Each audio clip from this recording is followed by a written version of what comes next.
hitungan saya 10 orang yang harus dimintain pertanggungjawaban. Siapa saja itu? Mulai dari presidennya dong. Kenapa KPK? Ada apa dengan kasus ini sehingga malah mendorong-dorong orang lain untuk laporin aja ke kita?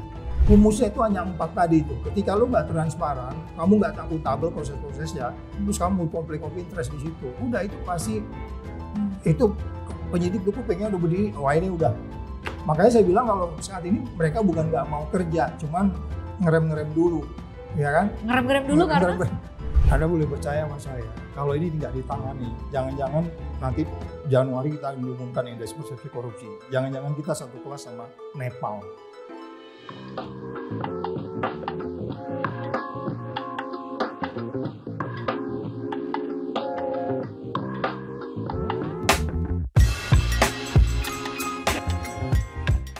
Soal atau perkara mengenai kereta cepat atau kita mengenalnya Wush ini sebenarnya adalah anomali dalam tata kelola atau seperti hari-hari ini yang diteriakkan oleh banyak orang adalah ada dugaan korupsi.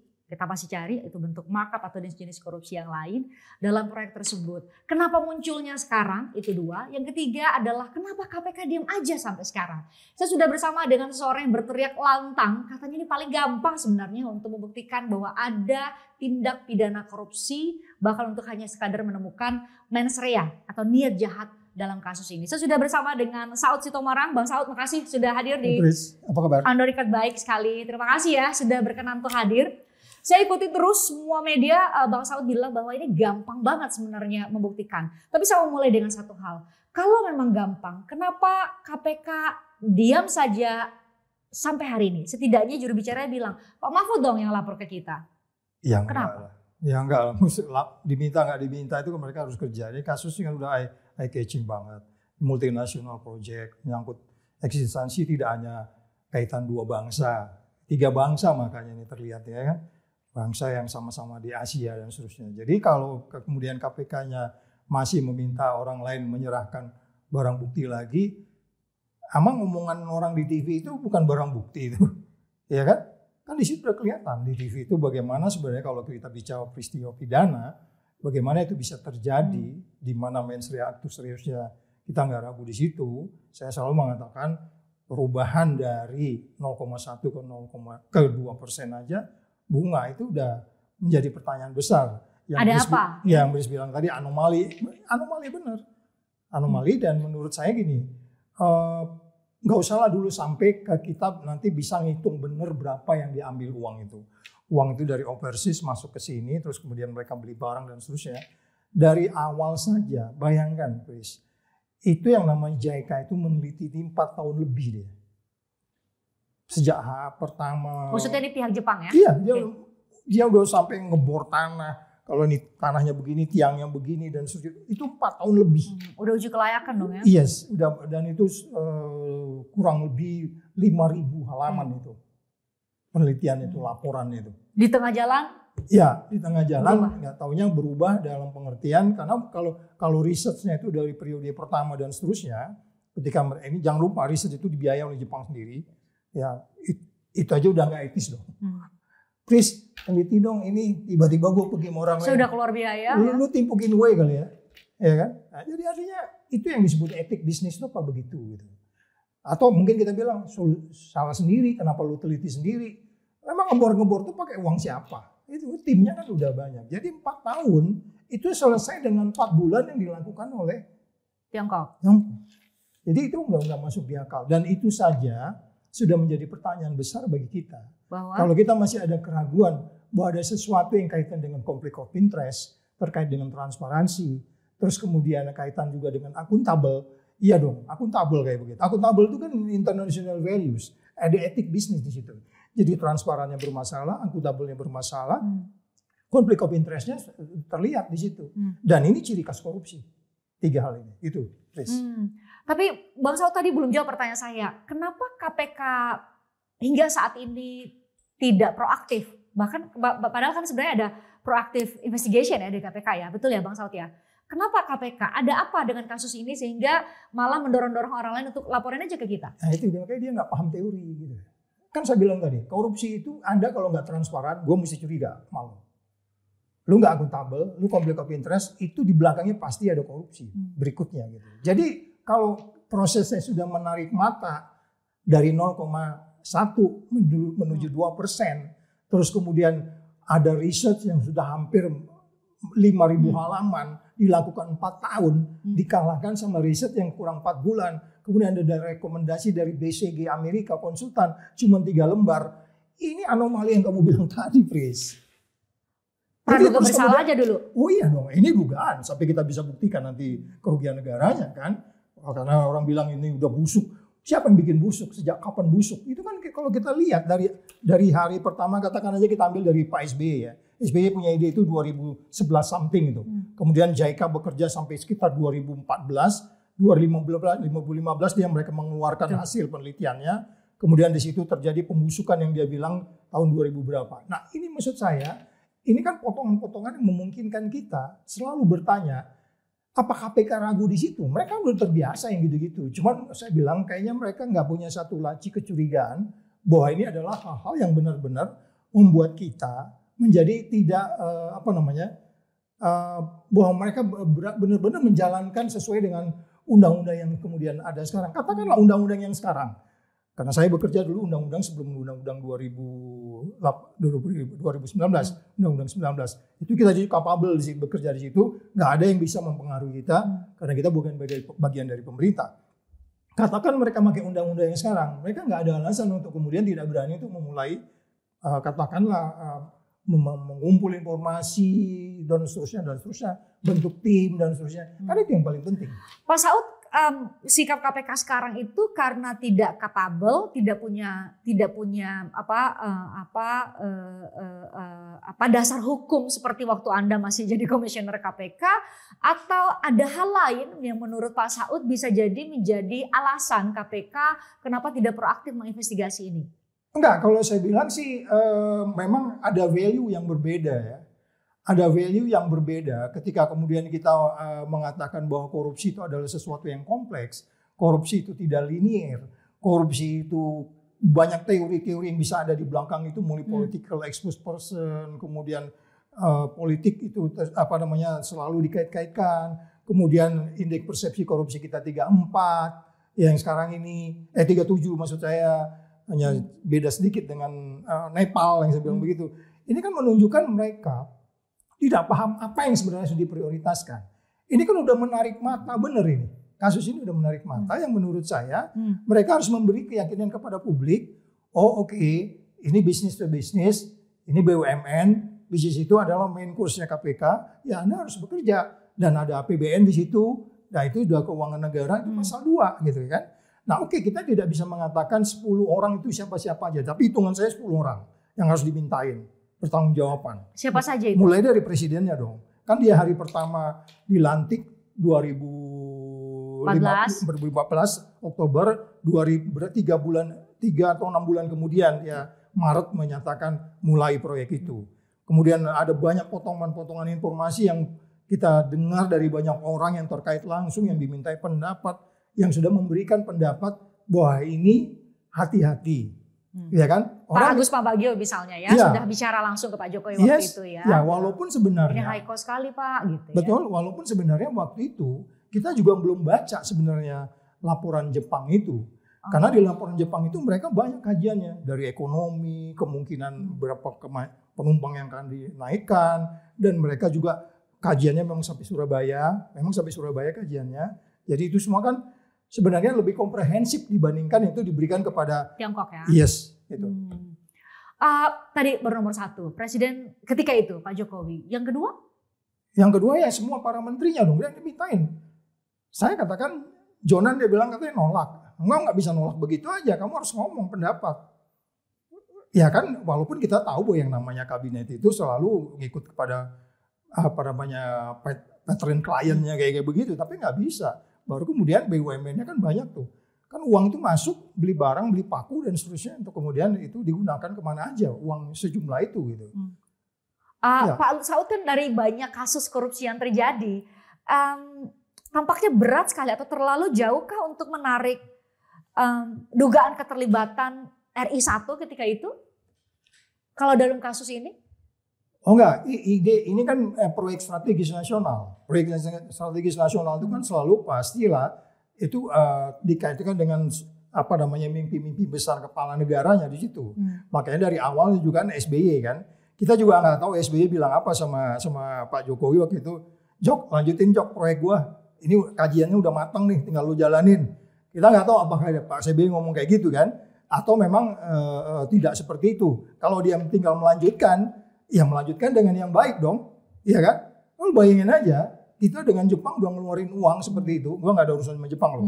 Tapi etik bisnis, ya kan? Itu kan begitu. Internasional tuh kalau nggak ya Anda jangan kasih dia ngeluarin uang.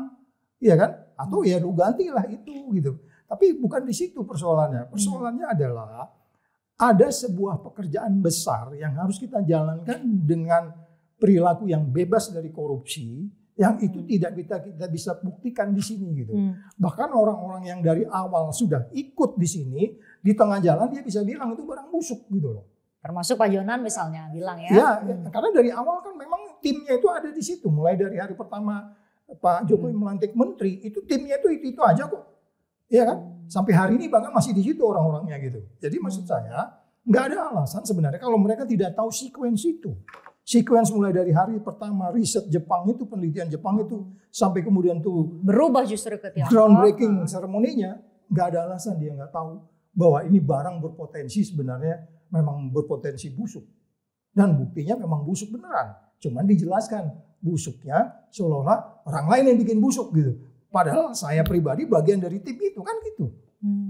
Jadi Anda menduga ada orang-orang atau pihak-pihak yang sekarang berteriak lantang bahwa ini dalam kereta cepat Jakarta Bandung ini ada dugaan atau potensi korupsi, bisa jadi juga dia tahu atau jangan-jangan terlibat dalam tindak pidana korupsi yang terjadi. Itu nanti akan bisa kita lihat ketika penyidik mulai memanggil mereka. Dari sequence itu akan kelihatan. Nanti kan itu udah barang catatan-catatan. Kalau meetingnya di mana, bahas apa, dengan siapa. Jadi dari urutan itu semuanya kan di situ melanggar hukumnya itu di situ. Kan kalau pasal 2 pasal 3 ini kan pasal 2 pasal 3 nih kerugian negara. Kan di situ itu barang siapa. Nah, barang siapanya ini kan saya bilang tadi kita harus tanya itu paling enggak 10 orang. Iya kan? Yang melanggar ketentuan atau perundang-undangan apa umpamanya. Kemarin kan mulai diributkan bahwa ini tidak dilakukan yang penawaran tender dengan baik. Kemudian ada yang disebut sebagai ini proyek khusus dan seterusnya. Proyek khusus itu kan Anda menentukan khususnya, tetapi pelaksanaannya tetap harus berdasarkan hukum. Harus dong. Kan itu etik internasional. Bahwa Anda kalau mau ini kan harus Anda harus lelang. Makanya itu pengaduan barang dan jasa itu ada ketentuan-ketentuannya yang itu yang disebutnya akuntabel itu kan. Nggak bisa no kan gitu kan.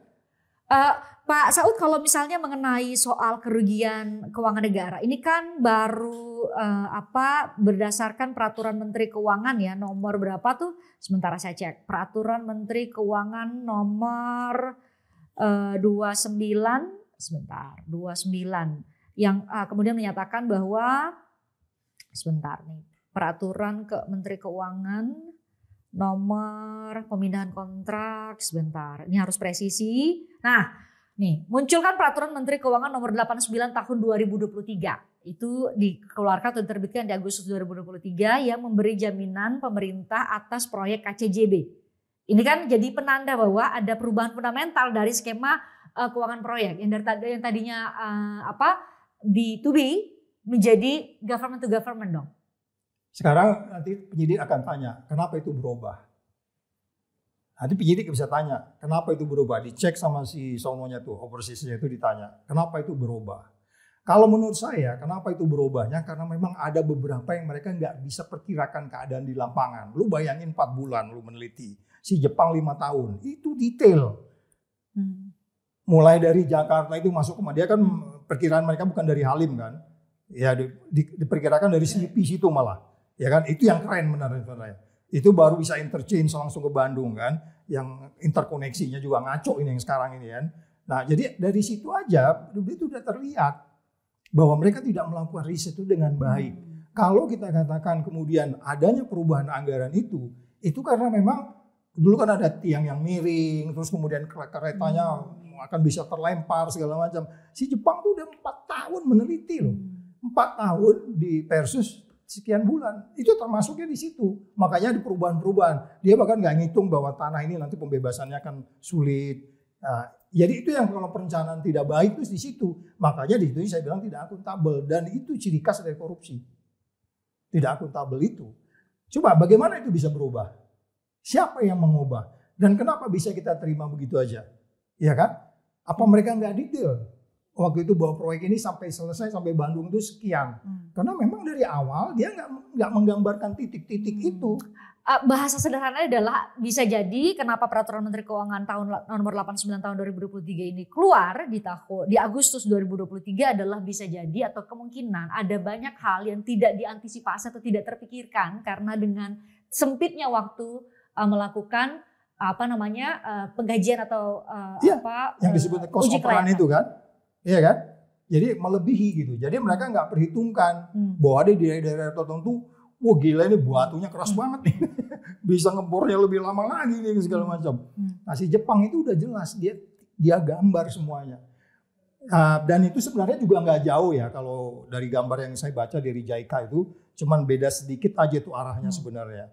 Tetapi kan kita nggak tahu beda sedikit pun.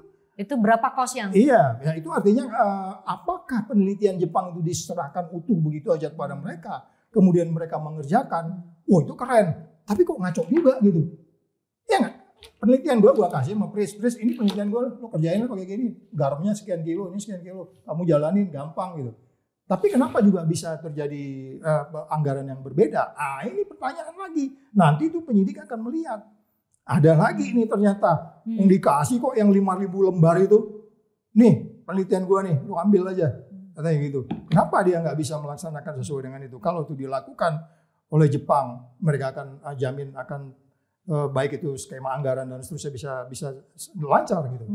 Poin lain Pak Saud yang disorot adalah mengenai kontrak dengan Tiongkok.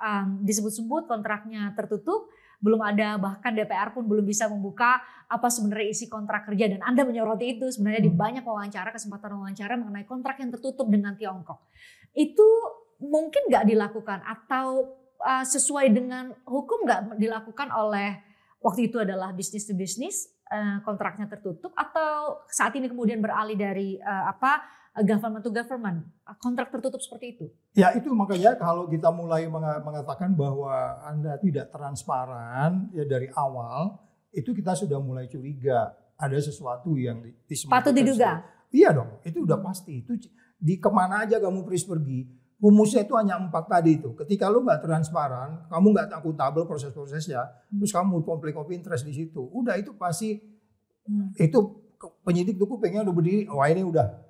Makanya saya bilang kalau saat ini mereka bukan nggak mau kerja, cuman ngerem dulu, ya kan? Ngerem dulu karena direm sama orang lain atau juga nggak tahu gitu ya. Tapi sebenarnya ini udah jelas pekerjaan ini. Ya saya katakan nggak usah lah kita cerita perubahan dari yang 0,1 ke 2% itu gitu ya. Yang lain-lain aja terlihat gitu bagaimana umpamanya urutan pengerjaannya, ya kan? Kemudian ada di Halim, kemudian tuh terjadi mau penangkapan segala macam. Itu dari sisi manajemen bisnis itu sesuatu yang anomali yang menurut saya itu akan menimbulkan kecurigaan bahkan menjadi semakin tidak nyata ketika ada orang yang sangat dominan di situ pada saat itu. Ada yang sangat dominan waktu pengeboran itu, dia sangat dominan loh. Tapi belakangan dia bilang barang itu busuk gitu. Siapa itu? You know it. Siapa sosok itu? Sosok yang dominan. Siapa sosok yang dominan disebut oleh Pak Saud? Sosok yang dominan dan sekarang saat dia ini. Bilang waktu katanya dia mau nangkep orang, ada orang yang dari overseas itu mau ngebor kan, terus dia nelpon seseorang katanya. Seseorang ini. Terus seseorang itu bilang sekarang busuk barang itu gitu. Kan dia bilang katanya dia di tengah jalan. Padahal pada saat pengeboran pertama di Halim itu pun dia sudah ada telepon-teleponan. Jadi nggak konsisten kan. Kenapa ada perubahan sikap itu menurut Pak Saud? Perubahan gimana maksudnya? Perubahan sikap tadi. Sekarang sudah bilang bahwa justru itu gini. Tadi Pak Saud gambarkan kan, banyak pihak sebenarnya yang teriak bilang bahwa Bush ini dalam istilah Pak Saud tadi ini barang busuk gitu ya. Itu teriaknya sekarang gitu. Padahal bagian dari proses ketika kereta cepat ini dikerjakan gitu. Nah, itu paling enak nanti penyidik akan tahu. Jadi dari kronologis, kalau dia pun nanti ngeles, dia lupa omongan dia, tapi nanti dokumen akan menunjukkan. Orang kan bisa omongannya bisa berubah-berubah kan, tapi dokumen nanti akan menunjukkan. Ternyata dari awal kamu jabatannya di situ kok, kamu ngurusin investasi. Masa kamu nggak tahu ini investasi kayak begini? Ya nggak? Oh aku nggak di situ, saya mulai kerja di situ kan setelah tahun 2020, setelah barang itu busuk, kata gitu. Nggak bisa, Anda menteri investasi, Anda harus tahu di situ. Kenapa ini busuk? Justru kita tanya. Makanya saya bilang kenapa busuk, siapa yang bikin busuk? Kan begitu. Iya kan? Iya dong. Dari awal tuh dia udah ngurusin investasi itu. Dari awal, sejak ditunjuk. Berarti sosok ini menjadi satu dari orang kedua setelah sosok presiden ketika itu yang menurut Anda harus segera untuk dimintai keterangan juga. Oh iya, makanya saya bilang tetap kita tidak bisa mengatakan seseorang itu salah atau tidak salah. Karena memang kita harus mencurigai siapapun di dunia ini. Kalau enggak Anda kalah, Fris. Kamu harus curiga. Hanya dengan curiga lah kamu bisa survive di dunia ini, ya kan? Makanya Andy Grove bilang the only paranoia survive, gitu bilang gitu. Karena hanya orang parno yang survive itu. Jadi kita tidak menuduh. Nah penyidik paham itu, nanti ditanya-tanyain, nanti kelihatan. Kan begini, ketika peristiwa pidana itu kan yang dulu ditanya itu seseorang itu perannya apa. Berbuat apa dia di situ bersama orang lain pasal 55-nya itu kan. Makanya saya bilang tadi 10 orang yang harus ditanya itu, nanti harus ketahuan 55-nya bisa jadi nanti yang tanggung jawab cuma 2. Atau mungkin 1 karena dominan banget, yang lain cuma diem aja gitu kan. Nah itu kan kelihatan, tapi nanti kan kelihatan dari surat-surat yang ditandatangani. Kemudian tadi itu ada surat lagi Menteri Keuangan. Peraturan Menteri Keuangan. Nanti Menteri Keuangan itu bisa ditanya lagi, Bu kenapa gini Bu? Ya saya kan disuruh bikin, saya bikin aja suratnya. Umpamanya gitu kan. Iya kan? Loh kan Bu awalnya kan ini, non APBN kenapa kok segampang ini gitu kan. Oh ya saya kan takut, nanti saya bla bla bla bla bla. Nah itu makanya saya bilang Anda jadi menteri itu, nah itu kayak Purbaya nih kalau bisa ngelawan semua orang gitu. Iya kan? Itu baru keren. Siapa pun dilawan sama dia. Pak Saud tapi bahkan dirinya sendiri dilawan sama dia. Apalagi orang lain. Pak Saud apakah tadi sosok yang Anda sebut ya Pak Purbaya, apakah Pak Purbaya menjadi pendorong atau katalis gitu ya, momentum untuk kenapa dugaan korupsi di KCJB ya, KCJB ini muncul, mencuat, kenapa harus sekarang gitu dibahas bahwa ada dugaan markup, ada dugaan korupsi jenis apapun itu yang ada dorong untuk dilakukan lidik saat ini, itu apakah salah satunya itu? Ya makanya kalau saya bilang kalau saya penyidik ya atau kayak saya di KPK penyidik saya minta tanyain juga tuh Purbaya. Kenapa Pak Saud? Dia kan gak ikut. Enggak, dia bilang gak mau kasih APBN tuh. Kenapa gitu? Ada dalam pikiran gua, ini 1.300 km ini harus kita bangun nih. Jangankan Surabaya, kita bangun sampai Lombok nih bila perlu. Ya kan? Nah, jadi artinya dia juga kan punya reasoning di situ nanti. Hukum itu kan yang disebutnya logika, argumentasi, dan nalar. Nalar-nalar dari sisi ekonomi, nalar-nalar dari sisi hukum, ini kan sesuatu yang ketemunya itu nanti di pengadilan kan. Penyidik harus bisa menjahit itu kan. Nanti kelihatan siapa yang sebenarnya punya niat jahat, siapa yang punya logika argumentasi yang baik di dalam membangun ekonomi yang quote and quote jangan lupa harus sustainable. Ini sustainable nggak? Nggak sustainable. Nggak sustainable sama sekali. Yang mana? Kereta ini? Iya dong. Proyek kereta cepat ini? Kan gini, hancur hari ini kan. Penumpangnya segitu. Anda tutup jalur kereta api supaya orang naik yang di sini. Bagaimana Anda dari 10.000, dari 50.000 Anda pindah orang untuk naik yang 250.000? Meskipun dari berbagai perspektif ada sejumlah pihak juga yang bela Pak Saud bilang bahwa ini kan seperti termasuk Pak Jokowi bilang bahwa ini adalah social investment return ya. Jadi ini justru gak hanya balik modal dalam bentuk uang, tetapi ini adalah investasi sosial karena banyak pihak yang namanya juga kita transportasi itu juga masuk layanan publik yang primer, maka ya negara wajib untuk menyediakan itu. Dan kalau rugi pun ya nggak apa-apa. Yang kita ribut itu ini tidak dilakukan dengan akuntabel. Soal kemudian ada yang bilang bahwa kereta atau transport itu nggak pernah untung. Itu di mana-mana. Tanya deh yang punya angkot-angkot itu. Pernah nggak dia beli satu angkot, 2 tahun kemudian dia jadi 2 angkot. Angkot tuh besok hancur lagi, paling dia ngambil kredit. Ya kan? Nggak mungkin kecuali dia dapat kredit bisa nambah angkotnya banyak gitu. Ya memang begitu. Ya karena memang hitungan-hitungan ekonomi di transportasi ini sesuatu yang tidak linier gitu. Ada kaitan juga dengan tingkat kehausan mesin yang disebut mean time below well gitu. Itu kan semuanya. Ini sekarang udah setengah jalan loh ini kereta ini. Beberapa komponen harus diganti tuh. Kalau nggak bisa terlempar tuh di jalanan tuh. Jadi artinya hitungan-hitungan itu, jadi makanya saya berkatakan hitungan teknis, hitungan sosiologis, hitungan pertahanan keamanan. Orang Lemanas mulai ribut kan, kenapa di Halim kan? Orang ngukur ini, ini nanti kita mau ditukar-tukar. Itu teori. Makanya saya bilang, ketika proyek besar, multinasional, Anda harus bangun dengan teori yang benar. Bukan yang sekedar Anda dapat uang, ibarat kayak Anda beli mobil baterai. Enggak, ini beda. Ada kaitan dengan penumpang, ada kaitan perjanjian internasional, etik bisnis kita terhadap Jepang, etik bisnis kita terhadap China. Mereka kan selalu juga ingin baik gitu. Tapi ketika di dalam negeri syarat dengan persoalan-persoalan konflik of interest, jangan lupa indeks persepsi korupsi 37 itu sangat sulit untuk kita katakan Anda benar-benar bisa menerapkan hukum. Jadi sekali lagi bukan soal aspek sosialnya, bukan hanya soal bahwa kita ini untuk rakyat Indonesia yang penting orang yang kerja di Jakarta bisa pulang ke Bandung ketemu istrinya, itu betul. Tapi ketika Anda menjalankan itu dengan konflik of interest, tidak transparan dan tidak akuntabel, kamu harus dibawa ke pengadilan. Enak aja loh. Iya dong.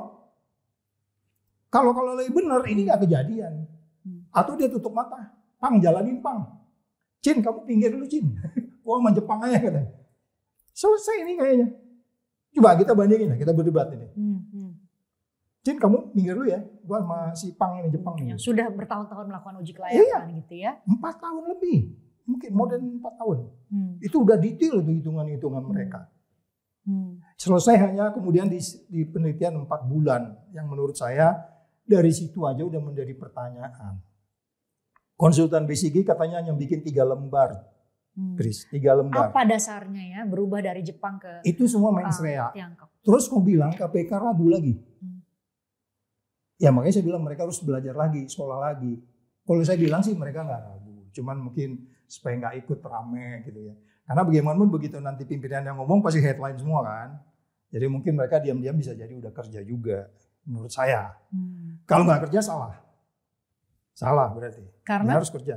Iya dong, mereka harus kerja. Ini kan bukan hanya soal bagaimana membangun kereta terus membawa orang.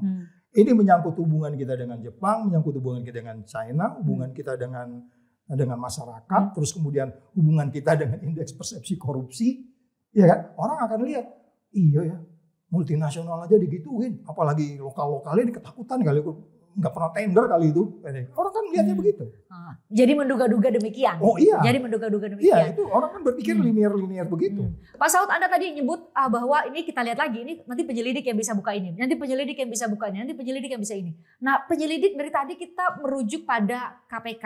KPK faktanya hari ini sampai masih dalam posisi pasif. Terakhir juru bicara berkali-kali bilang ya udah silakan dilaporkan saja, malah mendorong Pak Mahfud MD untuk lapor.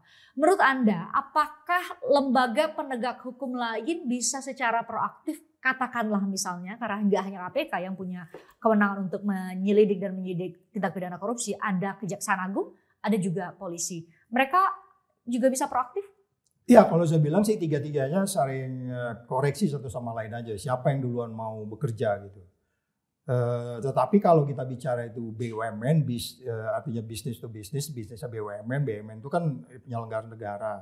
Itu KPK bisa masuk di situ. Kalau swasta ke swasta mungkin nanti itu bisa masuk kejaksaan. Tapi kalau bagaimana kemudian kita bisa beranggapan supaya 3 institusi bekerja sama juga bagus, ya gitu ya. Karena di mana-mana kan juga ada LO polisi, di kedutaan besar kita di China ada LO polisi, nanti bisa bekerja sama. Kalau memang mau model bagus nih kerja sama 3-tiganya. Karena tapi kalau memang udah yang satu nanti udah nangani duluan, ada MOU kan yang lain tuh nggak nangani lagi penyelidikan gitu ya. Kalau udah mulai penyelidikan di KPK, yang lain paling membantu gitu. Tetapi kalau memang mau kemudian kita bisa menunjukkan bahwa kita dengerin omongannya Prabowo, lu nggak usah diperintah, Brits. Prabowo itu udah nggak terhitung, dia ngomong, gua kejar sampai ke Afrika, siapapun. Yang ngejar siapa? 3 orang ini, 3 institusi ini. Ya udah kejar, itu perintah gua kejar. Artinya yang ngejar lo. Masa dia yang ngejar sendiri? Jadi kalau di antara 3 lembaga penegak hukum ini nggak ada yang ngejar, berarti mereka nggak paham perintah Prabowo. Udah jelas kok perintahnya kayak gitu. Lu jangan ngikut-ngikut yang 10 orang tadi itu, nggak ada urusan 10 orang itu. Itu kan praduga tidak bersalah kita sebut 10 orang itu. Artinya bagaimana mereka dimintai keterangan, itulah hukum. Hukum itu kan begitu.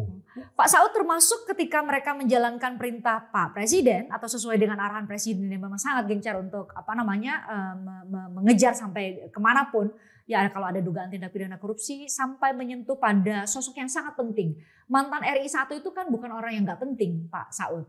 Ada Pak Jokowi, ada Pak Luhut Binsar Panjaitan, ada Menteri BUMN ketika itu ada Bu Rini Sumarno. Itu kan nama-nama yang ada Pak Jonang di sana.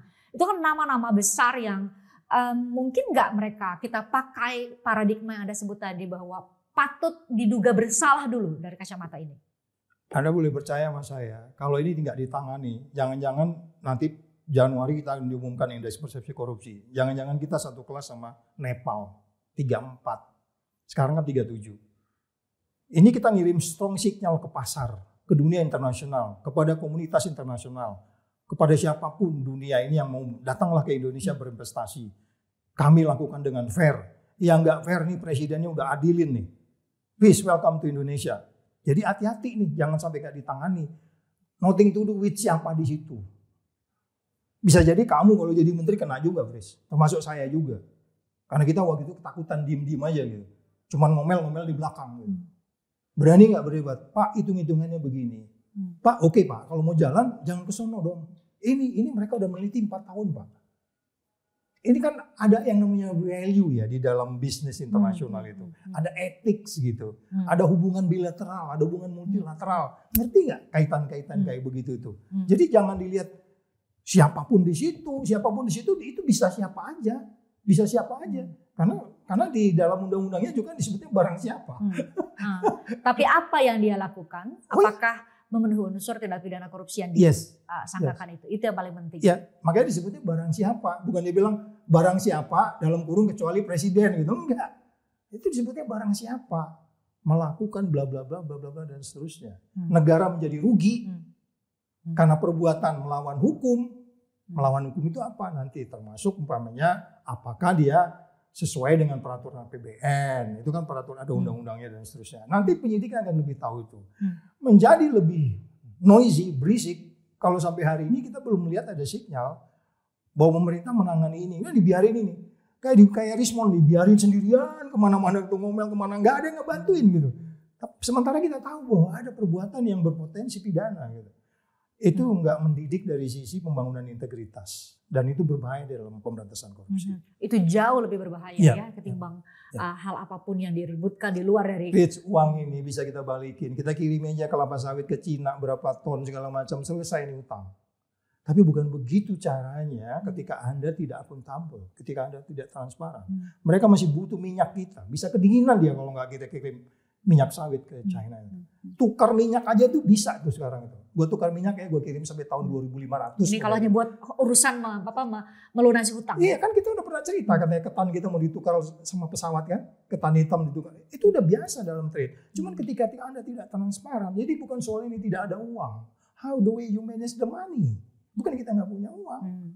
Iya kan? Buktinya kita bukan mau kita bayar APBN juga bisa. Cuman keadaan lagi sulit sekarang, harus bayar utang dulu. Menterinya juga masih punya idealisme baru. Nanti kalau menterinya yang sebelumnya jangan-jangan lu langsung bayar dia kan. Nah ini benar kan how the way you create the values along your career, along your life. Termasuk dalam menyelenggarakan pemerintahan yang sekarang gitu ya. Jangan sampai tadi Pak Saud mengingatkan jangan sampai indeks persepsi korupsi kita makin anjlok gitu ya. Itu salah satu concern kita. Pak Saud makasih sudah menyampaikan, mengamplifikasi ya bicara di mana-mana termasuk di berbagai wawancara dan termasuk di wawancara kali ini untuk bisa mengingatkan ada lembaga penegak hukum kita yang seharusnya bisa proaktif untuk bisa memastikan bahwa ada atau tidak ada sebenarnya dugaan korupsi di kereta cepat Jakarta-Bandung ini. Thank you, Mas Saud. Terima kasih ya sudah hadir ya. Terima kasih. Jangan pernah berhenti untuk kemudian membangun Indonesia dan pernah capek. Karena memang anti korupsi itu nggak gampang. Ya. Itu perjuangan yang sangat berat. Thank you. Sama-sama. Thank you, Mas Saud.